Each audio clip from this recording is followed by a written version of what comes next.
மகாவதார் பாபாஜி குடும்பம் ஒரு களவா என்று கேட்டபோது அவர் மெதுவாக சிரித்து சொன்னார், குடும்பம் ஒரு களை அல்ல, அது ஒரு களஞ்சியம்.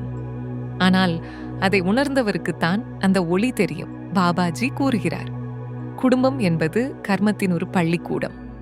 ஒவ்வொருவரும் நம் வாழ்வில் வருவது நம் முன்னால் விதைத்த விதைகளின் பலன். அந்த உறவுகள் நமக்கு தவம், பொறுமை, அன்பு, மன்னிப்பு ஆகியவற்றை கற்பிக்கின்றன. அவர் சொன்னார், குடும்பம் கடமைக்கான தளம், கட்டுப்பாட்டுக்கான கற்றல்.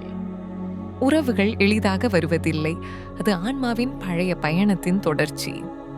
பாபாஜி கூறினார், ஒரு வீட்டில் சண்டை இருந்தால் அதற்கு காரணம் எது தெரியுமா? அன்பு இல்லாத ஒரு நான் என்பதே அந்த நான் என்பதை குறைத்து நாம் என்ற நிலைக்கு வந்தால் அந்த வீடு தெய்வீக ஆலயமாக மாறும்.